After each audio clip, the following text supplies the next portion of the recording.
Aujourd'hui, j'ai vraiment fait le choix de faire un peu un live qui est assez personnel, j'ai envie de dire, mais je pense que ça peut être voilà, intéressant de prendre les expériences de quelqu'un, puis de voir si vous aussi ça résonne, si vous c'est d'autres éléments, etc. Et comme ça, on peut en discuter.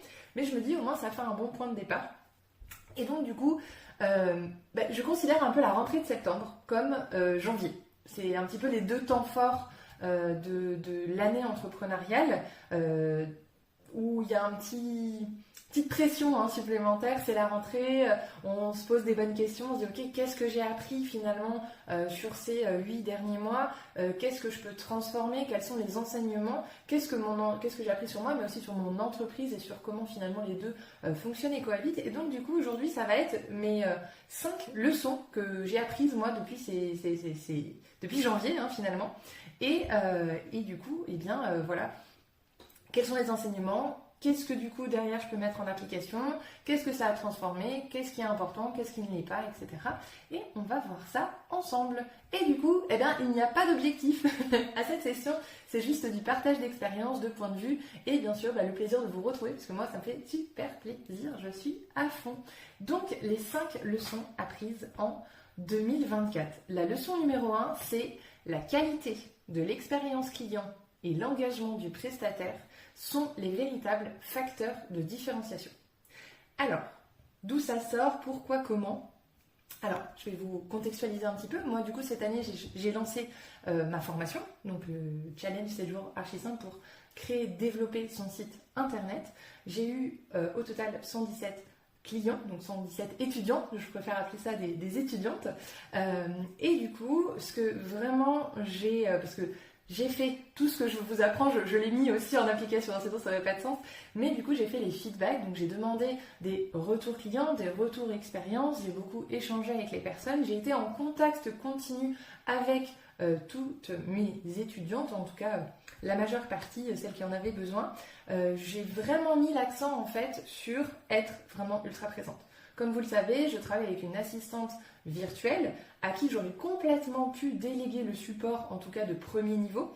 Donc quand on fait du support, il y a premier niveau, deuxième niveau, troisième niveau, on met des niveaux de difficulté en fait, et on peut déléguer certains niveaux. Par exemple, il y a des questions récurrentes qui n'étaient pas très complexes à répondre, mais que j'aurais pu complètement déléguer. Et bien moi j'ai fait le pari dans ce produit que j'ai lancé, je pourrais dire dans cet enfant que j'ai mis au monde même, parce que je l'ai vraiment sorti, et bien j'ai décidé vraiment de prendre le support entièrement. Et en fait, avec la volonté précise de rester en contact et d'être en lien, de créer du lien en fait avec mes étudiantes. Il y avait aussi des périodes de live, indépendamment des lives que l'on fait nous, il y a eu 2-3 sessions où j'intervenais soit pour du support, soit pour de la présentation. Et en fait, ce qui a vraiment fait la différence, c'est le côté en fait expérience client. C'est-à-dire que je répondais extrêmement rapidement. C'est vraiment une règle d'or que j'ai dans mon business. C'est-à-dire que s'il y a un souci, je suis hyper réactive. Voilà, je mets un point d'honneur là-dessus. Ça peut être celui-là, comme ça peut être cette corde-là qu'on me fait vibrer, mais ça peut être une autre, il n'y a pas de règle. Mais tout ça pour dire que j'ai vraiment mis l'accent là-dessus. Et c'est vraiment ça qui est ressorti en fait dans les commentaires, dans l'expérience qu'avaient vécu les étudiantes. Et donc là, on va aller un petit peu plus loin, parce que du coup, je me suis mis dans une position de réflexion par rapport à ça. Pourquoi finalement l'expérience client aujourd'hui prend presque le pas sur la qualité d'une formation ou d'un produit, quel qu'il soit. Alors, pourquoi donc est-ce que l'expérience client est le nouveau nerf de la guerre pour se différencier et attirer, fidéliser des clients? Eh bien, dans un premier temps, parce qu'on est sur un marché qui est saturé. Aujourd'hui, on le voit, on le sait, les réseaux sociaux nous le renvoient un petit peu tous les jours, c'est-à-dire qu'il est assez facile de lancer son produit, son service. Il y a une quantité pour un seul et même produit. Si je prends des produits de beauté, combien il y a de variétés? Quel est le panel finalement de produits différents mais qui vendent la même chose? Combien on a de façon d'acheter du shampoing ou un déodorant, etc., etc. Mais c'est la même chose pour le service. Donc on est vraiment sur un marché saturé et il faut bien sûr sortir du lot. Et aujourd'hui, sortir du lot par la simple qualité de son produit, eh bien ce n'est pas suffisant. Pourquoi? Eh bien parce qu'il y a beaucoup de produits de qualité, parce que ça a été pendant longtemps le nerf de la guerre avant celui de l'expérience client, en tout cas que moi je juge être l'expérience client. on est aussi sur un marché où le client est éduqué à la qualité. Alors, même s'il y a encore aujourd'hui des gens qui ne font pas forcément de la qualité, on le sait, on le voit, mais justement, on change un peu le point de vue, on le sait, on le voit. La plupart d'entre nous le savent et le voient. Pourquoi ? Parce qu'on a été éduqué à la qualité. C'est-à-dire qu'aujourd'hui, pour l'utilisateur, pour le client, pour votre prospect, eh bien, c'est un dû d'avoir un produit de qualité. On s'attend à avoir un produit de qualité parce que la norme du marché, les attentes du marché, il y a 20, 30 ans, eh bien, elles étaient peut-être un peu plus basses parce qu'on avait moins de transparence sur les produits, on avait moins de communication sur les provenances, sur les matériaux, sur l'impact qu'ils pouvaient avoir, etc., etc. Et donc aujourd'hui, on a un marché qui est éduqué à la qualité. Donc la qualité, c'est un prérequis. C'est-à-dire que ce n'est pas quelque chose en plus qu'on offre à son client, c'est un dû. Donc il faut se démarquer par un autre biais, par un autre levier. Et donc l'expérience client, pour moi, c'est vraiment le nouveau nerf de la guerre. On a aussi un marché qui a subi une inflation, hein, vous le savez, je le sais, on est tous au courant. Ce qui fait qu'aujourd'hui, en plus de ça, on a des produits qui sont produits-services. Hein. Quand je dis produits ou quand je dis services, je dis produits-services. Qui sont relativement élevés. Parce que l'inflation, parce que le coût de la vie, parce que tout ça. Donc non seulement on a un marché qui est éduqué à la qualité, mais en plus il se retrouve à payer plus cher. Donc maintenant la qualité c'est vraiment, donc ça c'est vraiment pour appuyer hein, mon argumentaire, vraiment la qualité aujourd'hui c'est un dû. On se doit de faire des produits de qualité parce que c'est le b.a.-ba, c'est la base, surtout pour les prix pour lesquels on propose nos services, nos produits. Du fait en plus de l'inflation qui coûte sur les gens, c'est-à-dire elle nous pèse cette inflation. On fait des choix aujourd'hui. Aujourd'hui, au prix de l'inflation alimentaire, il y a bon nombre d'entre nous qui ne peuvent pas forcément faire certains choix qu'ils faisaient avant. C'est-à-dire qu'on va favoriser d'acheter sa nourriture, de payer son loyer, de payer son assurance pour la voiture, de mettre son essence, etc.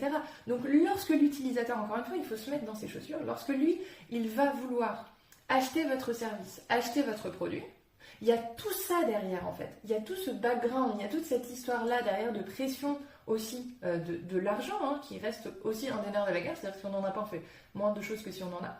Donc, il faut vraiment arriver à sortir du lot pour que lorsqu'il arrive devant votre offre de service ou de produit, il se dise « Ah oui d'accord, non seulement je vais avoir un produit de qualité, la base, mais en plus, je vais vivre une expérience. Je vais ressortir avec quelque chose en plus. Cette personne, elle a quelque chose de plus que les autres, que les concurrents. Hein. Et évidemment, donc ça, la masse. Donc la masse, de manière générale, sortir de la masse. Pourquoi on va jouer sur l'expérience client pour sortir de la masse? Bon, c'est un peu, j'avoue, c'est un peu une redite que j'ai dit, mais vous me le pardonnerez. Donc, les clients attendent plus qu'un bon produit ou qu'un bon service.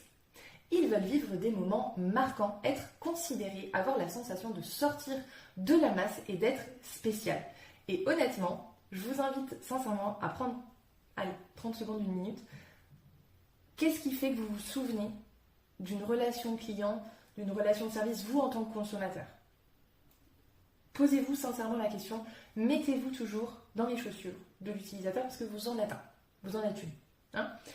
Et souvent, ça va être un échange, le fait d'avoir été considéré, qu'on vous ait posé la question de comment ça s'était passé. Par exemple, au restaurant, simplement. Qu'est-ce qui va faire que vous allez continuer à aller dans tel restaurant qui sera peut-être pas un étoilé, qui sera peut-être pas un truc de ouf, mais finalement, vous continuez quand même d'y aller. Pourquoi ? Parce que quand vous arrivez, on vous sourit, on vous dit merci, vous n'attendez pas, etc. C'est l'expérience que vous vivez sur place fait que vous en gardez un bon souvenir et que vous voulez y retourner, simplement. Quand quelque chose est bon, quand quelque chose est chouette, généralement, on a envie de... Le chocolat, on y retourne, on ne prend pas qu'un carré, hein, on est d'accord. Il y en a qui arrivent. Félicitations à vous. Moi, j'y arrive pas.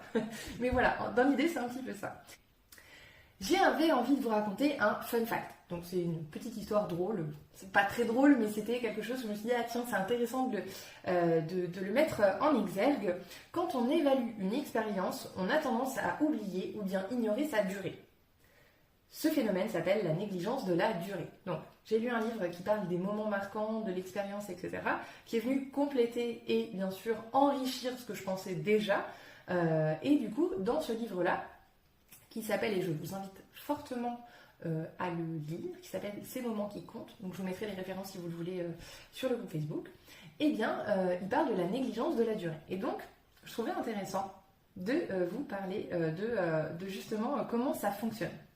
Il faut savoir que lorsqu'on évalue une expérience, il y a 2 moments qui comptent, 2 moments qui sont clés. C'est le moment le meilleur ou c'était pas très français, le meilleur moment ou bien le pire moment. Et en fait, ce sont les pics émotionnels que l'on va avoir sur une durée. Donc là, c'est notre expérience au global. Admettons, on est au restaurant, le meilleur moment, c'est peut-être quand le plat arrive ou quand vous choisissez, ou c'est ce moment où vous avez pris l'apéro avec, je sais pas, votre enfant, votre famille, votre chéri, voilà, votre meilleur ami, c'était super, c'est peut-être ça le meilleur moment. Et après, bon, il peut y avoir le pire si c'est une mauvaise expérience. Et finalement, ce dont vous vous souvenez, c'est souvent la fin. Et donc là, hop, voilà. Et donc là, il ne s'agit... Alors, excusez-moi, j'ai oublié de vous raconter quelque chose. Donc là, ici, je vais vous raconter 2 éléments pour appuyer ces choses-là. Ils ont fait des expériences, en fait, dans le livre que je lisais, ils ont fait des expériences et ils ont pris un groupe de personnes. Et ils leur ont dit, vous allez mettre maintenant les mains dans de l'eau glacée. Donc une eau à 14 degrés. Une eau à 14 degrés, il faut savoir que s'il fait 14, nous ça va, c'est pas très froid, mais l'eau c'est quand même beaucoup plus froid. Donc c'est quand même assez froid. Et du coup, ils leur ont dit, vous allez mettre les mains pendant 60 secondes dans de l'eau glacée. Donc vous mettez les mains dans de l'eau glacée pendant 60 secondes. Et ensuite vous les retirez. Ok, d'accord. Premier exercice. Ensuite, deuxième exercice, c'est exactement le même exercice. Donc pendant 60 secondes, vous mettez les mains dans de l'eau glacée à 14 degrés, mais sur les 30 prochaines secondes, donc c'est 90 secondes au total, donc sur les 30 dernières, il fait augmenter d'1 degré la température de l'eau. Donc sur 60 secondes, c'était à 14, et sur les 30 dernières secondes, c'était à 15. Et le troisième exercice de cette expérience-là, c'était de dire, maintenant, lequel de ces 2 exercices, si vous deviez en refaire un, vous feriez. Et 69% des participants ont décidé de faire la deuxième. Et donc là, j'ai envie de vous demander, à votre avis, pourquoi ? Par rapport à ce que je viens de vous dire avec les pics émotionnels.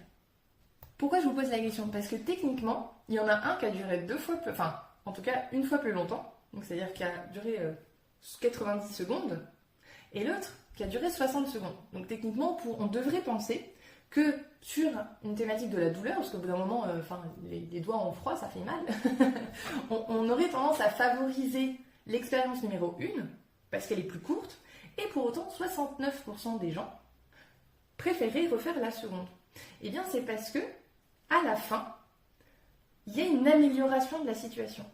Il y a un pic, finalement, émotionnel, entre guillemets, qui pourrait être même sensationnel, mais qui fait qu'on a eu du mieux, donc on s'est senti mieux. Donc les gens auront tendance à refaire plus la seconde que la première. C'est dire à quel point les pics émotionnels sont importants. D'accord ?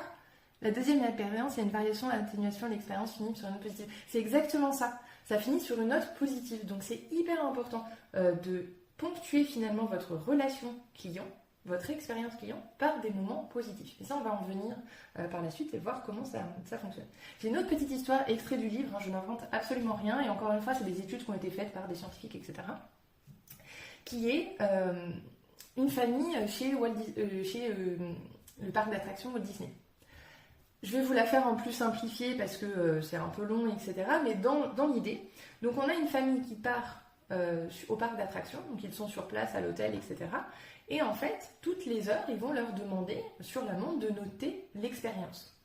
Et globalement, sur toute une journée, on va dire qu'il y a 6 moments clés. Donc il y a le moment l'excitation avant d'aller au manège, etc. Donc ça, c'est hyper stimulant. On est avec ses enfants, eux ils sont à fond, nous on est à fond, etc. Trop bien. Donc là, c'est un moment positif, donc la note est plutôt élevée. Par contre, après, globalement, si vous avez été à Walt Disney, au parc Astérix ou à n'importe quel parc d'attractions, vous savez qu'au parc d'attractions, on passe plus de temps à attendre, à payer des trucs excessivement chers, et finalement pour 1, 2, 3, 4 minutes de plaisir. Donc sur une journée, on va dire de 7 heures, on va peut-être avoir, je sais pas moi, 2 heures au total positives sur 7. Donc si on prend d'un point de vue mathématique, on devrait se dire que la note globale serait pas terrible. Et donc du coup, on a ces temps forts. Donc sur cette journée-là, cette famille-là, elle va vivre l'excitation, les moments moins cool où ils attendent, les gamins ont chaud, etc., ça chamaille, etc. Mais par contre, il y a aussi le moment où ils sont partis faire le truc trop bien des wagons avec les enfants, et ça c'était super chouette, donc pic émotionnel numéro 1. Il y a le moment à la fin où ils achètent les petits goodies, ils voient leurs enfants avec les petites oreilles de Mickey, ils sont en mode « Oh, mes enfants sont trop mignons et tout », donc pic émotionnel. Et finalement, donc ça représente leur journée, d'accord? Quelques jours plus tard, donc si on prend l'aspect mathématique, la note elle devrait tourner autour de 6 et quelques, parce que globalement il y a plus de moments négatifs que de moments positifs. Mais ils ont fait l'expérience, ils leur ont demandé 2 jours plus tard, je crois, de noter cette expérience, de noter l'expérience de cette journée. Et la note était de 9, ou 9 et quelques, sur 10. Qu'est-ce que ça montre encore une fois? Ça montre que notre cerveau récupère juste les moments, les pics émotionnels.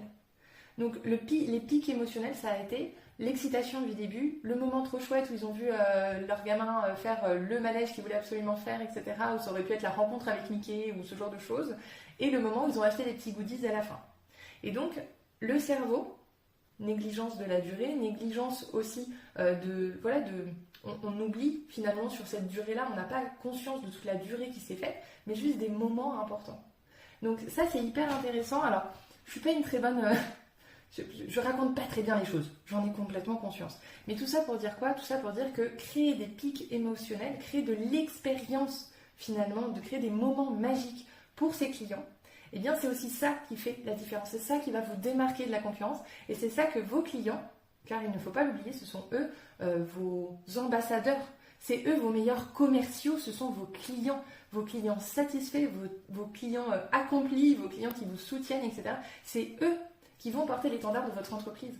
Donc c'est hyper important de créer ces moments expérience avec ses utilisateurs, avec ses clients, pour que derrière, non seulement ils participent à améliorer, parce que c'est eux qui vont être aussi enclins à échanger, à vous donner de l'information, etc., à vous permettre de vous améliorer.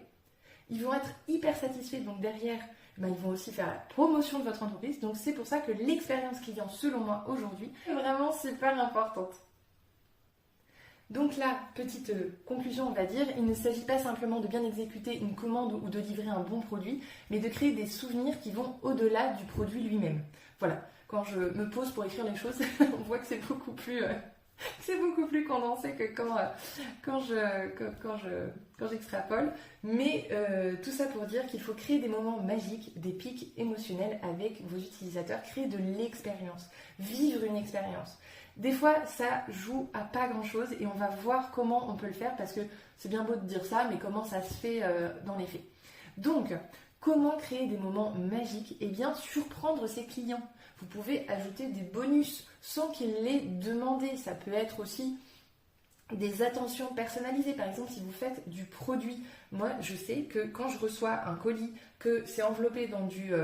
je crois que ça s'appelle du papier de soie, et qu'il y a une petite gommette avec un petit mot qui me dit merci pour votre commande écrit à la main, eh ben, je passe un bon moment, je me sens considérée, c'est-à-dire que j'ai travaillé toute l'année, j'ai décidé de me faire ce plaisir là maintenant parce que j'ai travaillé dur, etc.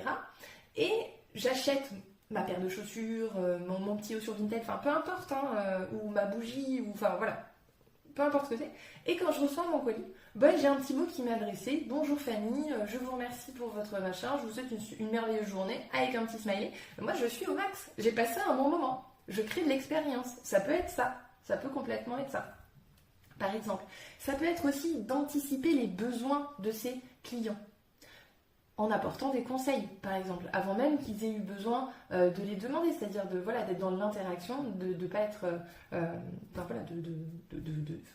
d'anticiper le besoin, ou de proposer des solutions à un problème identifié. C'est-à-dire que généralement, il y a une règle qui se veut que lorsque vous créez une solution pour un utilisateur, logiquement, vous répondez à un problème A, mais vous créez un problème B.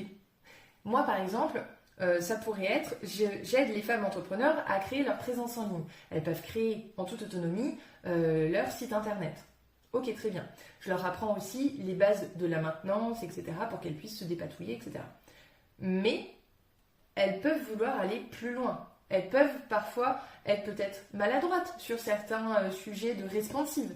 Donc il y a un nouveau problème qui se crée, c'est-à-dire qu'elles ont un site, mais peut-être qu'elles peuvent encore plus l'optimiser. Donc ça pourrait être de proposer une solution à ce problème-là que je sais qu'il va forcément arriver parce que je connais ma cible, je connais mon produit, etc. Et de directement proposer une solution en ce sens. Par exemple, si on fait des produits consommables, peut-être qu'un problème identifié pourrait être aussi de pas...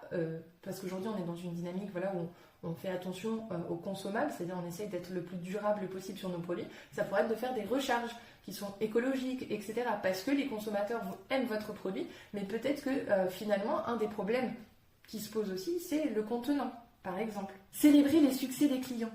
C'est-à-dire mise en avant des réussites ou progrès et créer des moments de fierté. Par exemple, quand on est dans l'infoprenariat, c'est-à-dire qu'on fait des formations, qu'on accompagne, qu'on est dans l'accompagnement, le coaching, etc. Je vais mettre tout ça un petit peu sous la bannière de l'infoprenariat, mais on va dire de l'accompagnement, ce serait plus juste. Mettre en avant les progrès, les réussites. Si vous coachez quelqu'un pour lui apprendre à soit développer son business, soit à être plus épanoui dans sa vie, etc., quand vous voyez qu'il passe des paliers, ça peut être aussi, alors ça a un coût de créer de l'expérience client, mais ça peut être offrir une boîte de chocolat, ou peu importe, mais c'est de créer un moment où vous mettez vraiment, vous marquez un temps fort. Vous marquez ce moment-là. Tu as réussi à passer ce palier-là. Donc ça peut être offrir un petit bijou. Après ça dépend. Je veux pas. Je remets les choses dans son contexte avant quoi que ce soit. Il y a des low tickets en termes d'offres et il y a des high tickets. Des low tickets, des tickets bas, high tickets, des tickets hauts. Selon ce qu'on vend, on peut se permettre de faire telle ou telle célébration, d'accord. Si vous faites un low ticket, c'est-à-dire si vous vendez un produit à 7 euros, vous n'allez pas offrir un cadeau à 30. On est complètement d'accord. Mais si demain vous vendez votre formation à 1500 euros, eh bien, lorsque vos utilisateurs auront terminé votre formation ou votre coaching et qui seront arrivés au bout après 1 an, etc., je pense que c'est important de marquer la fin en symbolisant en fait cette réussite-là. Et honnêtement, c'est un coût. Mais pour derrière quoi? Pour derrière créer le meilleur commercial qui soit dans votre entreprise. N'oubliez pas, un client satisfait, c'est comme si vous aviez une flotte entière de commerciaux. Sauf que vous n'avez pas besoin de les payer, c'est eux qui vous ont payé. C'est clairement ça. Donc c'est eux qui feront votre pub, c'est eux qui parleront le mieux de vous. Si vous adressez le bon message, évidemment. Donc voilà. Et puis aussi parce que ça fait juste plaisir, moi je sais que ça me fait juste kiffer de voir les gens réussir, parce que c'est aussi ça que je mets dans ce que je fais. Donc en vrai, c'est un cadeau pour les autres, mais c'est un cadeau pour soi, parce que il faut aussi s'encourager.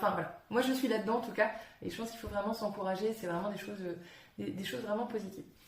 Et évidemment, terminer sur une note positive. Donc ça, c'est ce qu'on a vu juste avant, les 90 secondes avec l'eau qui se réchauffe.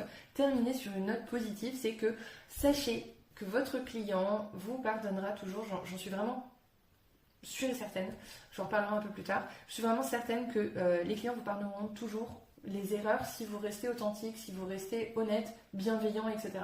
Et les cons, ça restera les cons qui sont là ou qui soient pas là. Donc ça, voilà, à la rigueur, il y en aura toujours, c'est comme ça, c'est pas grave. Mais en tout cas, terminez toujours par une note positive. C'est-à-dire que peut-être que dans votre support, vous avez mis du temps à répondre. Peut-être que quand la décoration elle est arrivée, peut-être qu'elle a mal voyagé, elle s'est cassée. Peut-être que le cadeau que vous deviez offrir, l'emballage que vous deviez faire pour votre produit, il a été... Mais terminez toujours par une note positive. Et ça passe par écouter son client. C'est-à-dire, si vous avez fait une faute, c'est pas grave. Écoutez son client, qu'est-ce qu'il a à dire. Et avant de rentrer, parce que je l'ai vécu ça plusieurs fois, avant de rentrer dans ce conflit de non c'est moi, machin, ça non, c'est écouter et dire ok, j'ai entendu, peut-être que vous ne serez pas d'accord avec ce que dit votre client, mais c'est de lui dire oui, j'ai entendu ce que vous avez à me dire, maintenant comment on peut faire pour solutionner, pour finir sur une note positive. Et un client qui se sent écouté, même si ça s'est mal passé, c'est un client qui gardera une note positive. Et ça, je vous l'assure. Moi, un jour, je suis partie au restaurant et donc du coup, on s'installe, etc. Donc déjà, on attend, mais je pense 1 heure avant vraiment d'avoir pris la commande. Et en fait, quand ça arrive, on a des burgers qui sont à des prix 18 € le burger et c'est du steak haché congelé. Je sais même, c'est à se demander si même la salade n'était pas congelée. Enfin, vraiment, c'est honteux. On a attendu plus d'une heure et demie pour manger, il était déjà 14h. Je vous avoue que même du steak haché congelé, on l'a dégommé. On a dégommé tout, on a tout mangé parce qu'on avait trop la dalle. Mais par contre, à la fin, on est parti s'adresser à la responsable et on dit écoutez, voilà, juste, je vous fais remonter l'information. Sachez que déjà, on a attendu beaucoup. Donc, c'est pas une salle, on n'est pas sur 3000 mètres carrés de. Moi, j'ai été restauratrice, j'ai fait de la restauration pendant plusieurs années et j'ai été chef de rang, etc. Là, c'était une petite salle, donc il n'y avait vraiment pas trop de. Mais bon, on ne sait pas ce qui se passe en cuisine et tout, donc vraiment, dans toute bienveillance, on leur a dit par contre, honnêtement, mettez-nous mettez-nous des vrais produits, parce que du surgelé aujourd'hui à 18€, c'est pas possible en fait. Il faut arrêter de prendre des gens pour des cons, quoi. C'est un petit peu ça l'idée. Et là, cette dame, mais vraiment, là je vous l'explique, mais on a été vraiment hyper bienveillants. On lui a dit voilà, par contre, c'est vrai que voilà, si on devait soulever un point, ça c'est quand même un peu border. Vraiment, mettez un truc un peu plus correct parce que ça se sent en fait. Et oui, machin, etc. Et elle s'est mise à nous hurler dessus, littéralement. Alors que nous, on n'était pas du tout en train de hurler. Et du coup, qu'est-ce qu'elle a généré? Elle a généré que derrière, mes potes, ils ont mis tous un commentaire négatif sur le restaurant en disant que, que c'était de la merde, qu'on avait mal mangé, qu'on avait attendu, etc. Alors qu'à la base, ils voulaient juste transmettre un message de dire écoutez, ça s'est pas très bien passé pour nous, mais à la rigueur, soit vous pouvez vous améliorer, et ça n'a pas été entendu. Donc non seulement on a passé un mauvais moment, on a mal mangé, on s'est fait gueuler dessus, on a payé trop cher, et elle s'est pris des commentaires négatifs, donc ça a créé une spirale un peu négative. Moi, j'aime pas ces histoires-là, moi, je fais pas ça, personnellement. Mais si elle avait juste dit, ok, très bien, même quitte à en avoir rien à foutre, hein, honnêtement, on va être très très clair, elle aurait juste pu faire semblant. Mais elle n'a pas dit, ok, je vous ai écouté. Si elle avait juste dit, je vous ai écouté, elle aurait désamorcé la situation, nous aurait été en mode, ok, ça marche, ça arrive, c'est pas grave, à plus, et voilà. Donc c'est hyper important pour moi, selon moi, je veux dire, d'écouter son client, quoi qu'il ait à dire. Et de transformer, même si c'est quelque chose de négatif, de le transformer en positif. J'ai constaté quelque chose, quand on se lance dans l'entrepreneuriat, comme quand on se lance dans toute chose aujourd'hui, j'imagine, on a besoin, parce qu'on ne sait pas... Ouais, Delphine, Delphine, on va dans... Je vois que tu as compris. Quand on se lance en entrepreneuriat, quand on se lance pour faire de l'aquarelle, quand on se lance, etc., aujourd'hui, quel est votre réflexe primaire?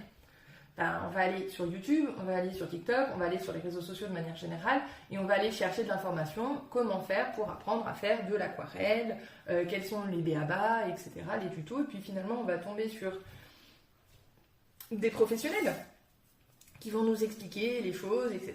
Et du coup on va raconter une histoire à l'intérieur de ce vers quoi on veut tendre. C'est-à-dire c'est vers ça que je veux tendre. Bon, l'aquarelle, c'est pas un vrai sujet, sauf si vous voulez vraiment devenir professionnel, j'imagine, mais en tout cas, on va rester sur l'entrepreneuriat.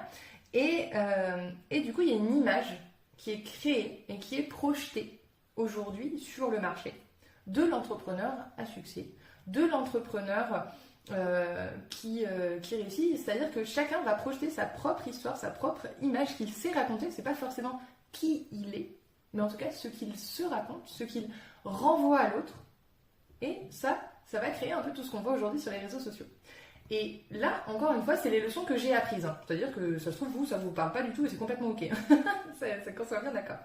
Et en fait, moi, ce qui s'est passé, c'est que du coup, j'ai des espèces de mentors, hein, de femmes entrepreneurs vers qui j'aimerais tendre, qui me permettent aussi de me challenger. Je me dis, ok, c'est vers ça que je veux aller.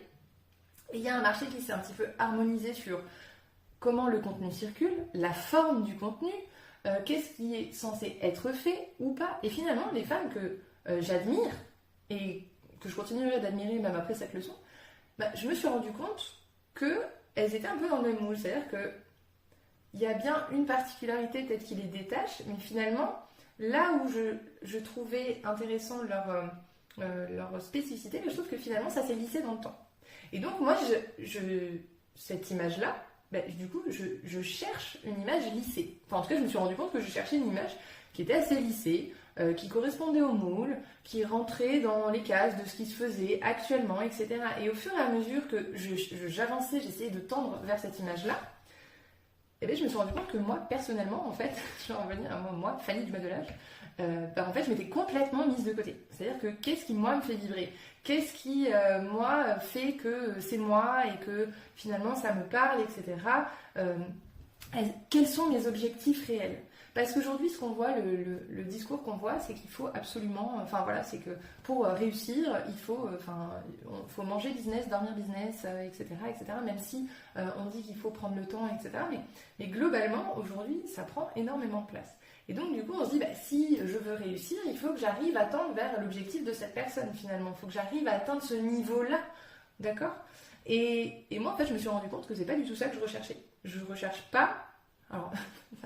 Voilà, faut le point. Moi, les gens que je suis, c'est des gens qui font des millions par an.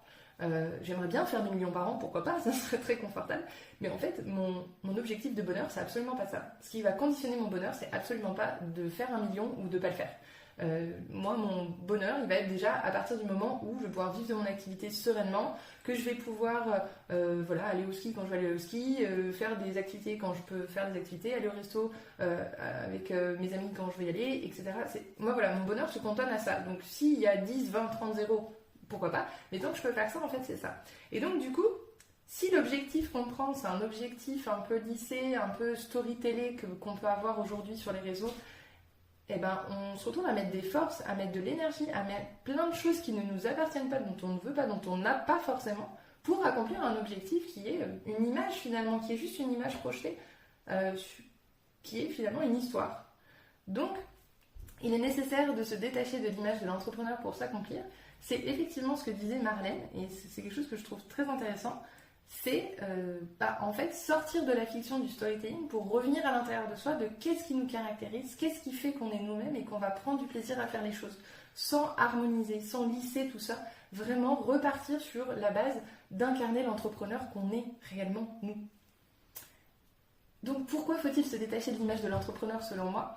Parce que du coup, on peut avoir une perte d'inertie et un découragement en fait qui peut se faire parce que c'est des gens qui sont en place depuis super longtemps, qui ont 10 ans d'expérience, etc. Et nous, on est abreuvé constamment par les réseaux sociaux, par le résultat final. Et du coup, ça fait qu'on oublie souvent le chemin qui a été parcouru et je trouve ça assez décourageant par moment de se dire « Waouh, ça fait 6 mois, ça fait 1 an que je me donne, que j'arrête pas, que je travaille les week-ends, etc. Et pour autant, j'arrive pas à ce résultat. » Mais oui, c'est parce que c'est pas 1 an, c'est 1 an, 2 ans, 3 ans, 10 ans. Il y en a pour qui c'est 20 ans. Mais il ne faut pas avoir cet objectif final-là qui est trop gros pour nous. Je pense qu'il faut se dire que se fixer des objectifs concrets et réels, accessibles pour passer au suivant et avancer un peu comme à l'escalade, attraper une prise puis l'autre.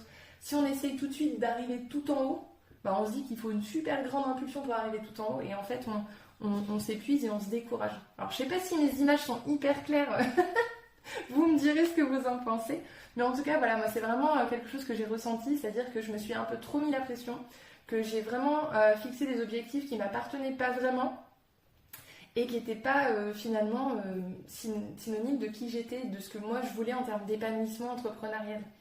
Du coup, selon moi, ça vient aussi interférer avec l'alignement entrepreneurial parce que du coup, on s'accroche à des choses je me suis accrochée à des choses qui n'étaient pas, qui ne m'appartenaient pas parce que je me suis laissée séduire par un discours, commercial qu'on a aujourd'hui sur les réseaux, etc. Moi aussi, je plaide coupable. Et donc, du coup, moi, ça m'a créé un problème d'épanouissement. C'est-à-dire que j'ai perdu de la vision, j'ai perdu ma créativité, parce que j'essayais d'harmoniser, de faire comme l'autre, parce que l'autre avait réussi.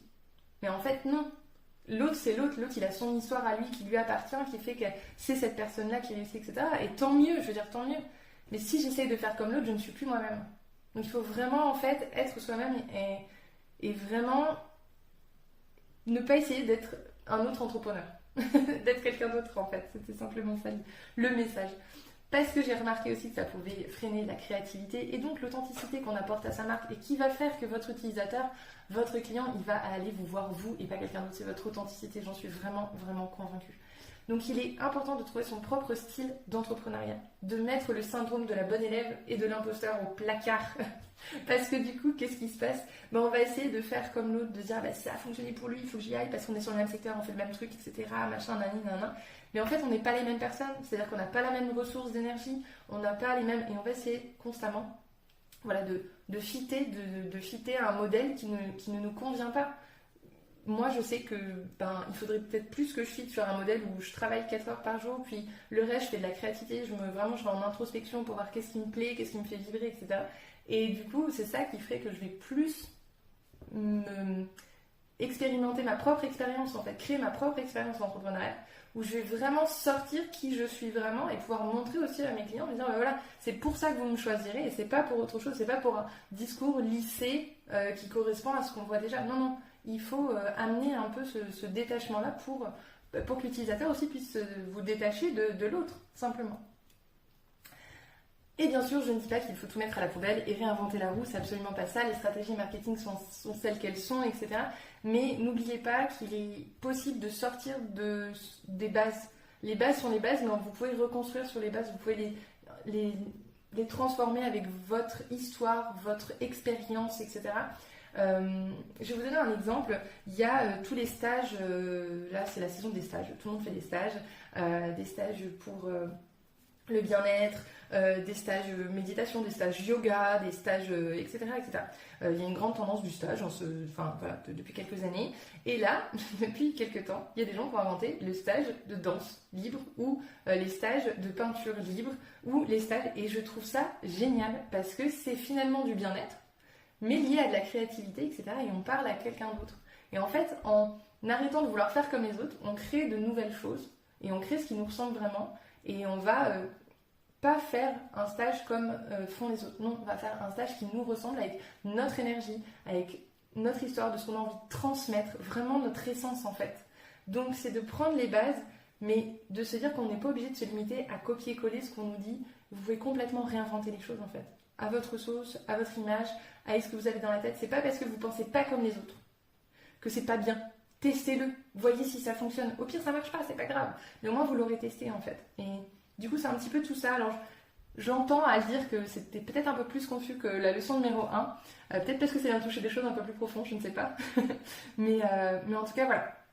C'est vraiment une leçon que j'ai tirée moi.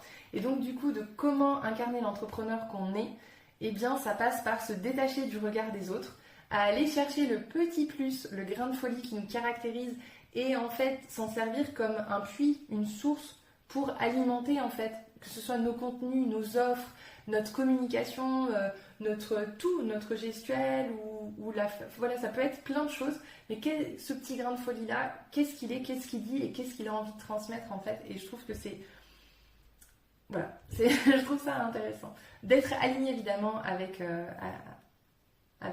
ses valeurs, avec ce qui nous caractérise, avec ce qu'on a envie de mettre, et bien sûr se célébrer et être fier de soi, s'accepter aussi, se dire oui, ok, je rentre pas forcément dans le moule, mais c'est complètement ok, et si je fais pas comme le voisin, la voisine, ou comme ce que fait le marché actuellement, peut-être que c'est bien, peut-être que c'est mal, mais en tout cas, faut l'essayer, faut le tester pour voir si c'est aussi votre façon de faire, et c'est ok quoi. Voilà. Leçon numéro 3, il est important de ne surtout pas plaire à tout le monde. On en avait déjà un peu parlé précédemment dans des lives. Comment faire pour se différencier finalement en adoptant un discours un peu clivant. C'est un petit peu ça que j'ai envie d'amener dans cette leçon numéro 3. C'est difficile d'être clivant, c'est difficile d'avoir ces positions. Vous verrez que la leçon 2 est assez en lien avec la leçon 3. Mais c'est à des niveaux un peu différents. Mais là, c'est vraiment au niveau du discours, vraiment. Ne pas hésiter à être un peu clivant. Pas évident parce que qui dit cliver dit aussi de potentiellement avoir des commentaires qui seraient considérés comme étant négatifs. C'est-à-dire que si on est clivant, on va avoir des gens qui vont être pour, on va avoir des gens qui vont être contre. Mais en fait, si vous apposez votre patte sur ce qui compte vraiment en disant non mais ça c'est ma façon de penser à moi, je vois les choses comme ça et je les vois pas autrement, et en fait c'est complètement ok de pas être d'accord des fois avec des gens, en fait la cible que vous allez cibler, votre client, votre prospect que vous allez cibler, correspondra plus à vos valeurs, correspondra plus à ce que vous recherchez et vous aurez plus de chances de matcher. Simplement, si on prend un date, Tinder ou des trucs comme ça, c'est un petit peu le même principe, c'est-à-dire que Si vous cherchez une relation longue durée, vous n'allez pas mettre que vous cherchez un coup d'un soir. Bon, parce que sinon, en fait, les besoins ne sont pas bons. Mais vous pourriez vous dire, bon, bah, je vais pas mettre que je cherche une relation longue, au cas où eh ben, je tombe sur quelqu'un qui machin, mais que ça le fait. Mais par contre, tout de suite, votre marché, il est beaucoup plus grand. C'est-à-dire que vous allez matcher avec beaucoup plus de personnes, vous allez faire beaucoup plus de dates, ça va vous coûter beaucoup plus de temps, d'argent, d'aller faire des dates pour voir si la personne, elle match avec vous, elle a les mêmes centres d'intérêt, et finalement, si elle veut quand même s'engager sur du long terme, que si dès d'entrée de jeu, vous dites, bon, bah, moi, ce que je veux, non, c'est quelqu'un qui veut s'engager sur la longue durée parce que je veux fonder une famille, etc., etc. Donc voilà, c'est un exemple qui m'est venu comme ça, un petit peu étonnant, mais en tout cas c'est un petit peu le même fonctionnement, c'est-à-dire de savoir ce qu'on veut, ce qu'on dit, la méthode, peut-être que vous avez une méthode à vous, qui est à vous et que vous, voilà, vous voulez défendre, qui ne fait peut-être pas l'unanimité, mais en tout cas c'est à vous de faire en sorte que les personnes que vous ciblerez eh bien, seront en adéquation avec ce que vous amenez aussi. À vouloir plaire à tout le monde, eh bien, on perd du temps, on perd de l'argent, on cible moins bien. Et je pense sincèrement que vaut mieux moins de personnes ciblées, mais mieux, que d'avoir un large panel et finalement ne pas arriver à s'adresser à sa cible. Moi, je sais que c'est ce qui m'est arrivé personnellement, c'est-à-dire que j'ai vraiment élargi au maximum. Je suis partie dans entrepreneuriat, donc ça englobe absolument tout le monde.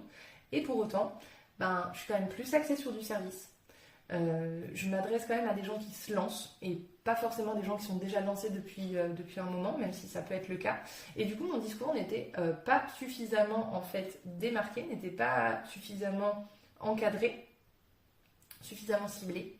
Peut-être aussi que j'aurais pu être plus clivante sur certains sujets, notamment concernant le no-code, les plateformes, le pour, le contre, mais j'ai pas voulu froisser quoi que ce soit ou amener une image négative, etc., etc. Si bien que du coup, aujourd'hui, on ne sait pas pourquoi il faudrait plus me choisir moi que quelqu'un d'autre. Alors que quand on a des avis plutôt tranchés, on sait que, je partage exactement machin, ou tiens, elle a piqué ma curiosité, pourquoi elle pense comme ça? Vous voyez un petit peu la différence? Et donc, il est important de ne surtout pas plaire à tout le monde, de ne pas vouloir plaire à tout le monde, parce que c'est ça qui va faire que vos utilisateurs, vos clients, derrière, vont se dire, déjà vous allez attirer sa curiosité. Et surtout, si vous ne l'attirez pas, c'est que c'est pas votre cible. Donc c'est très bien en fait. Ça va vous économiser du temps, de l'argent, de l'énergie et des doutes. Parce que quand vous avez une base de données de 100, 200, 300, 1000, 2000 personnes que vous avez réussi à récupérer, c'est super. Mais si dans ces 2000, il n'y a que 100 personnes qui finalement correspondent réellement à votre cible, tout de suite vous voyez que les efforts marketing, les efforts financiers de pub, etc. que vous allez faire, en fait ça va vous coûter beaucoup plus cher que si vous cibliez directement 100 personnes, qu'elles achètent, qu'elles soient intéressées, qu'elles participent, qu'elles interagissent, etc. Donc voilà, vraiment important pour moi de ne surtout pas plaire à tout le monde. Pourquoi ?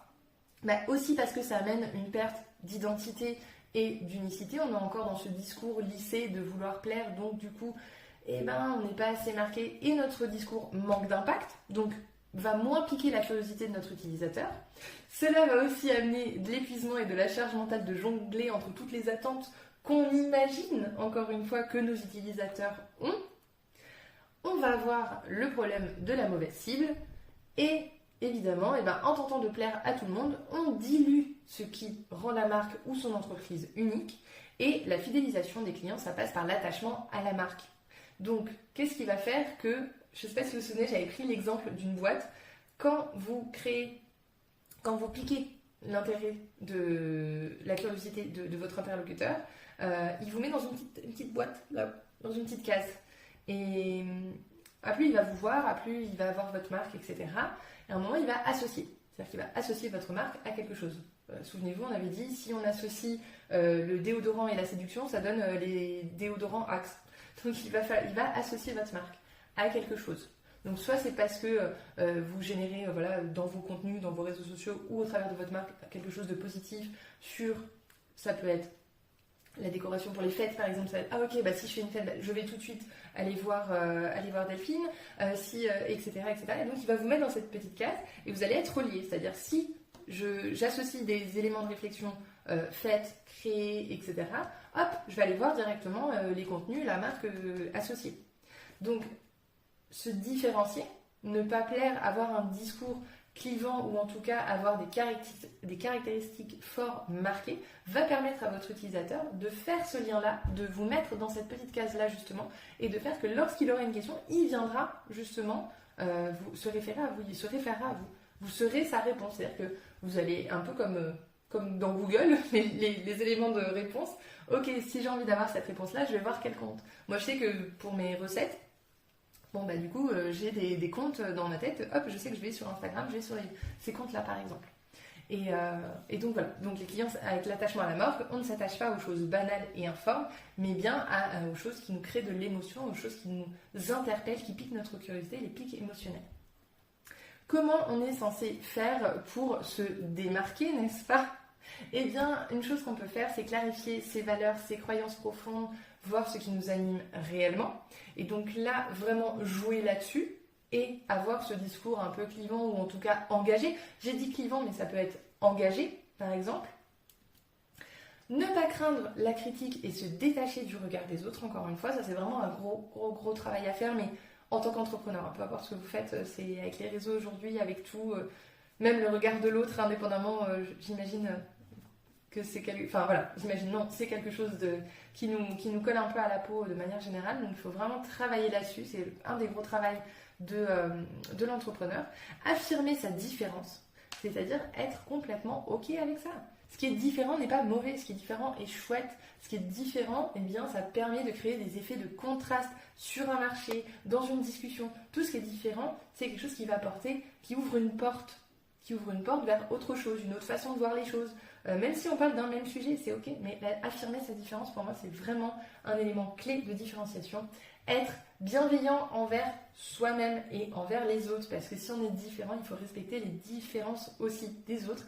Et les divergences, ne pas être d'accord, c'est complètement ok. Au contraire, ça alimente un discours, un échange, ça crée, c'est génial. Et bien sûr, s'autoriser à se tromper et à changer d'avis, car ainsi va la vie. Et ça, vraiment, s'autoriser à se tromper et à changer d'avis, car ainsi va la vie. Ça, c'est vraiment l'une des grosses, ça aurait pu être une leçon entière.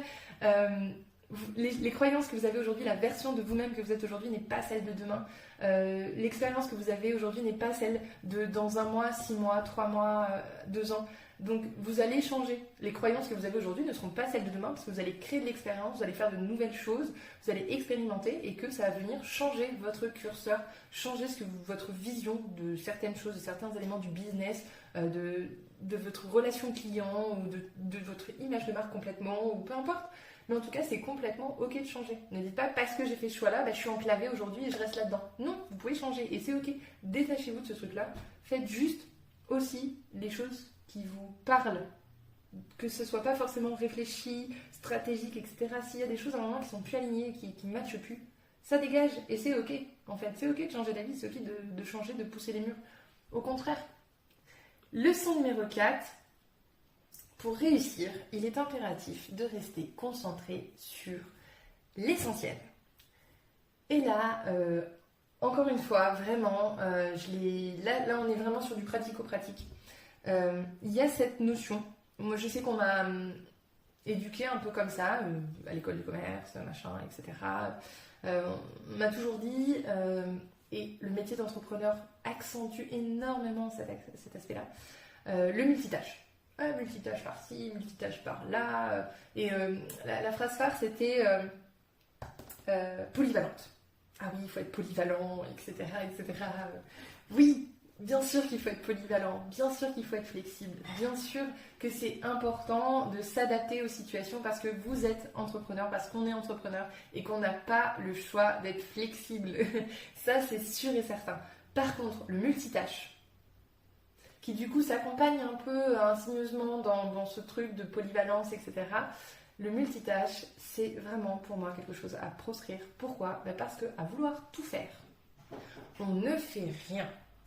Imaginons qu'on a un barrage. On a un barrage et il est à moitié construit. Donc il manque encore quelque chose, etc.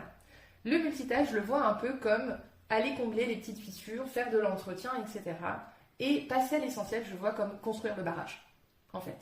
Donc, il faut choisir un petit peu ses combats.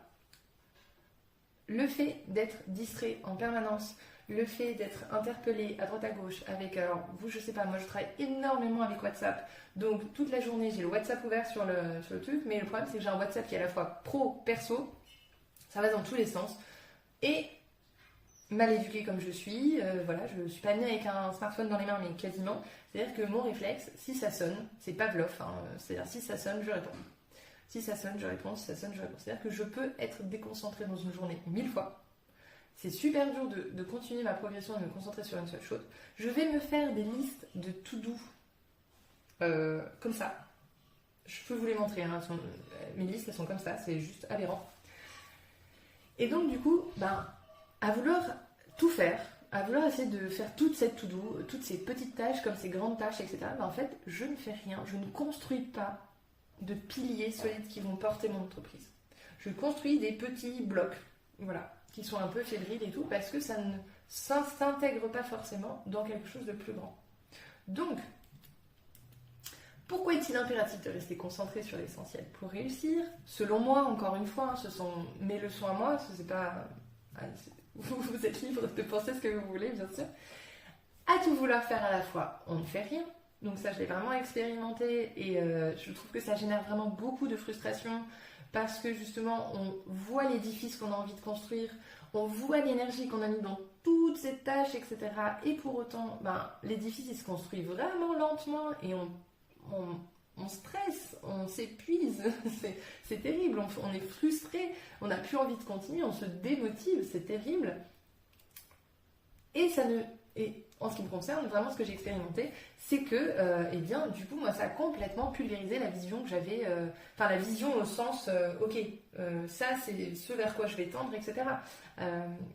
À force de m'éparpiller, j'ai perdu un peu la direction que je voulais prendre. Ça me crée des zones de doute, plein de zones de doute. Là aussi, vous faites une seule et même tâche. Vous dites, ok, aujourd'hui, je fais cette tâche-là, etc. Je fais ça, et je me mets un peu dans la bulle, il n'y a rien qui... Voilà, je coupe tout, etc. Mais en fait, vous êtes arrivé au bout, vous savez pourquoi vous avez fait cette tâche, vous avez fait cette tâche, et la prochaine, et ainsi de suite. Et là, on avance vraiment. Si je m'éparpille, en fait, plutôt que de faire des grands pas, je fais plein de tout petits pas, et du coup, la vision que j'ai, je trouve qu'elle est plus difficile à conserver que si on est sur des tâches à haute valeur ajoutée. Je vais parler un petit peu plus en détail de tout ça après, si toutefois c'est un petit peu flou. Mais voilà. Cela permet, du coup, quand on est concentré sur l'essentiel, de maximiser son impact et d'avancer plus rapidement, c'est ce que je viens de vous expliquer. Et donc, du coup, pour moi, l'un des pièges les plus courants en entrepreneuriat, c'est la dispersion, donc le multitâche, vouloir tout faire, être partout, répondre à toutes les sollicitations, mais cela peut rapidement entraîner de l'épuisement et de la confusion, que ce soit pour nous comme pour notre utilisateur.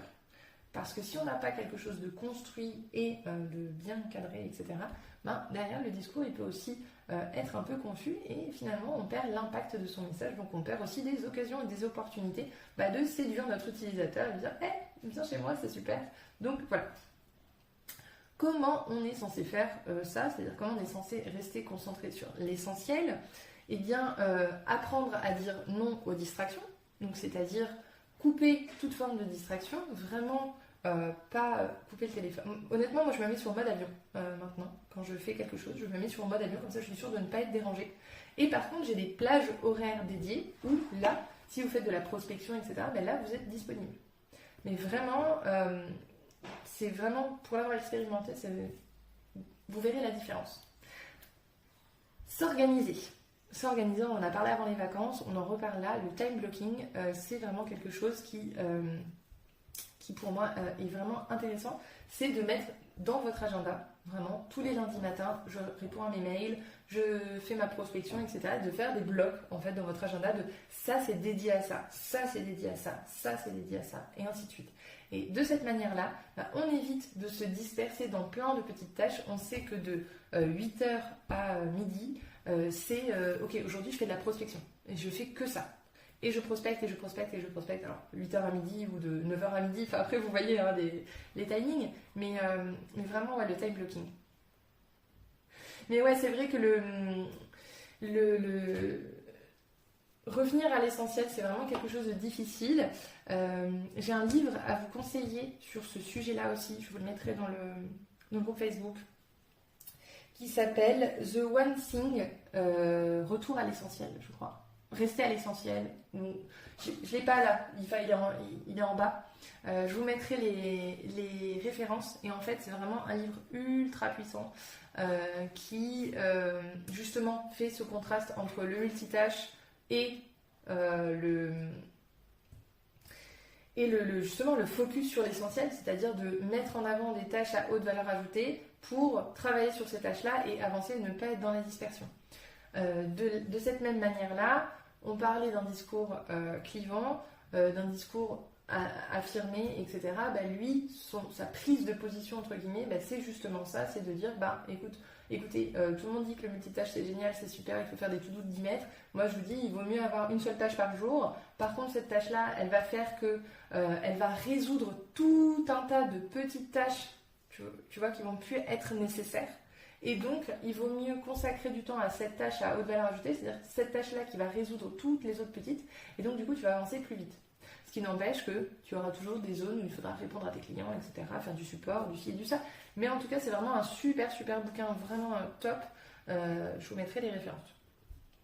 Se poser chaque matin la question, et donc ça, c'est vraiment dans le bouquin, il incite vraiment à poser la question, quelle est la chose essentielle que je peux faire aujourd'hui qui rendrait les autres choses, donc tout le reste, plus simple, voire inutile. C'est-à-dire qu'on va se concentrer, se focaliser sur vraiment des tâches, ce que j'appelle moi des tâches à haute valeur ajoutée. Donc c'est des tâches qui sont très importantes, qui vont peut-être vous prendre un jour, 2 jours, une journée ou toute une matinée. Mais par contre, le fait de faire cette tâche-là, de faire cette chose-là, derrière, ça va résoudre tout un tas de micro-problèmes, de micro-choses que vous essayez de combler habituellement au quotidien. Et qui amènent de la dispersion, de la perte de vision, de la fatigue, de l'épuisement, etc. Donc voilà. Et évidemment, créer des habitudes pour réduire la friction et la dispersion. C'est-à-dire, avec le time blocking notamment, si à chaque fois vous mettez en place des habitudes, c'est-à-dire, ok, là je fais ça, je bloque, je dis non aux distractions, j'arrête tout. Ensuite, vous allez de plus en plus en fait faire disparaître la friction de vouloir absolument aller répondre au téléphone, etc. machin, parce que ça va devenir une habitude de, comment on appelle ça, de cloisonner entre guillemets. Et la dispersion va petit à petit naturellement disparaître. Donc vraiment, je vous invite à lire ce livre et je vous invite vraiment à réfléchir à ça, à voir. Ce qui est intéressant dans ces leçons là. C'est que moi je me suis vraiment mis, ok, c'est comme si là j'étais assise et qu'en fait il y avait un peu une partie, imaginez un spectre de moi, qui se décale et qui regarde les scènes. Je me suis vraiment observée, de me dire quelles sont mes réactions quand je fais ci, quand je fais ça, quel est mon niveau d'énergie sur la semaine, comment il part en fait, dans quoi il part, qu'est-ce que j'arrive concrètement à... Qu'est-ce qui me génère toute cette frustration, le fait justement d'être dispersée, etc. Ok d'accord, pourquoi je suis dispersée? Parce que je réponds à machin. Ah ok, pourquoi ceci? Et ainsi de suite. Et à remonter en fait ce fil d'information là, ça m'a permis de vraiment tirer des enseignements, de me dire ok, ça faut plus que je le fasse en fait, parce que ça fonctionne pas, ça m'apporte rien de bon, etc. Et ça, je trouve ça vraiment intéressant, c'est un bon exercice. Et c'est pour ça, du coup, que sur le groupe Facebook, je vous mettrai, j'ai fait un petit PDF en mode un peu question coaching, plutôt introspection, de se dire, ok, qu'est-ce que j'ai appris cette année, qu'est-ce qui fonctionne pas, etc. Pour faire ce petit pas de côté aussi pour vous et aussi ça, pour créer aussi de l'épanouissement, en fait, pour s'épanouir dans son entrepreneuriat, parce que il faut s'épanouir, c'est hyper important de prendre du plaisir à faire les choses. Et du coup, voilà, ma leçon numéro 5, connaître et respecter ses ressources est la clé de la durabilité. Donc, connaître et respecter ses ressources. Ça, c'est pas évident. Je vous cache pas que c'est pas évident. C'est une leçon que j'ai tirée, évidemment, au lancement de ma formation, où vraiment j'ai dépassé les limites. J'ai pas du tout respecté mes ressources énergétiques, de ce que j'étais capable de fournir en fait.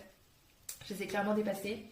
Et pour moi qui suis un peu une ancienne burn-out, vu que j'ai déjà fait un burn-out, j'ai vu que je m'étais vraiment dangereusement rapprochée de cette frontière-là que j'avais côtoyée il y a quelques années de ça. Et vraiment, j'ai mis énormément de temps à m'en remettre.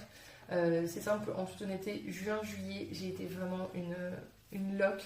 J'ai vraiment puisé dans des ressources, vraiment, je me suis forcée à faire les choses, à travailler. J'ai eu énormément de mal à préparer les lives parce que j'avais plus de jus de cerveau en fait, il n'y avait plus rien. J'avais vraiment vidé les réserves, j'avais tout vidé.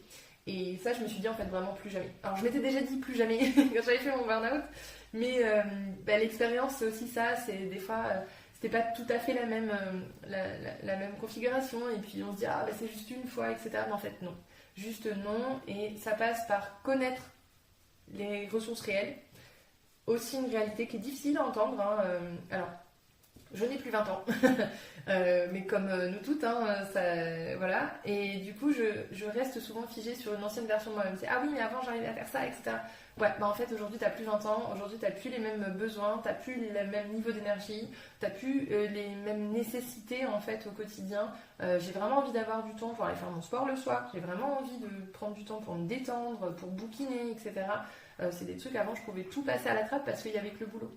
Et en fait, non, aujourd'hui, je connais mes ressources, je connais mes besoins et je les respecte. C'est-à-dire que si j'arrive pas à finir aujourd'hui, c'est pas grave, ça fait chier. Désolée de le dire comme ça.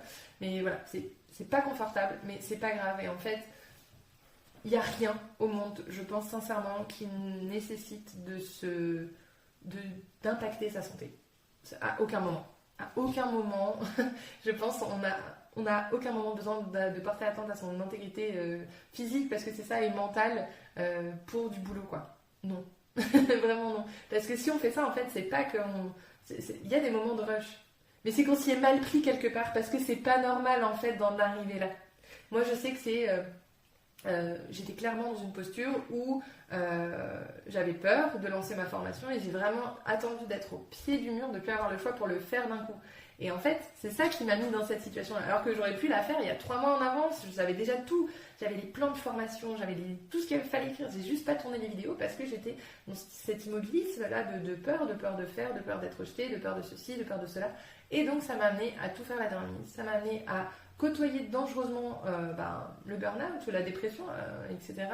Ça m'a impacté moi, mon business, tout ce que j'ai mis en place du coup sur tous ces mois-là, ça a impacté tout ça parce que justement je m'étais mal organisée, j'avais mal respecté, j'avais une mauvaise connaissance de mes ressources. Donc vraiment, si vous voulez un business durable, c'est connaître vraiment ses ressources, faire des points régulièrement, savoir ok, sachez très bien que là, en tout cas pour la majorité d'entre nous, on va rentrer en octobre, en automne.